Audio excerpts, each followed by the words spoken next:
देश त यही हो भन्छन् सबैले, तर भविष्य खोज्दा पासपोर्ट चाहिन्छ रे। सपना बोकेर जन्मेको म यहाँ बाँचेको मात्रै गल्ती भयो रे। डिग्री हातमा काम छैन, सिप छ तर दाम छैन, भोलि के हुन्छ थाहा छैन, आज बाँच्नु पनि सजिलो छैन। सिबे बोकेर गल्ली गल्ली कल आउँछ भन्दै वर्ष गयो, नेता फेरिए नारा फेरिए तर हाम्रो हालत उस्तै रह्यो।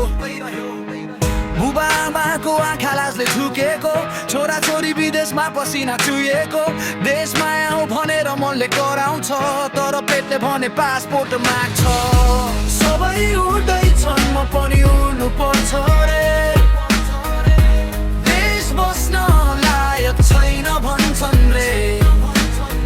नालो माया त यही छ, सपना छैन रे, देश त आफ्नै हो तर भविष्य छैन रे।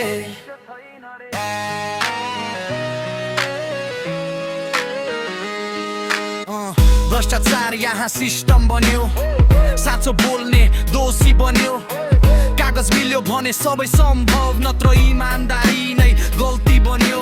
ठेक्का खान नेता धनी भए, जनता भने सधैँ सनु पर्ने, भोट माग्न जनता भगवान, जितेपछि भगवानै बिर्सने।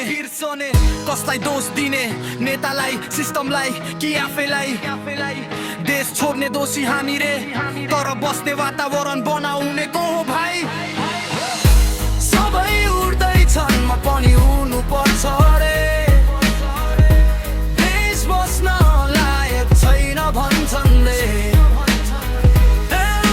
माया त यही छ, सपना छैन रे, देश त आफ्नै हो तर भविष्य छैन रे।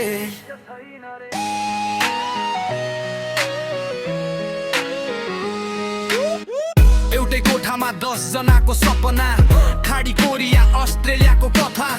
आमाको फोनमा हाँसो देखाउँछु, भित्रभित्रै रोइरहेको थाहा छैन उनलाई। राति सुत्दा देश सम्झिन्छु, बिहान उठ्दा विदेश सोचिन्छ। मन नेपाली शरीर यहाँ भविष्य चाहिँ जहाजमा चढिसक्यो जस्तो लाग्छ। देश गाली होइन पीडा हो यो, आक्रोश होइन आशा खोजेको हो यो। कुनै दिन फर्केर भन्न पाऊँ नेपाल बस्न लायक बनेको छ भनेर।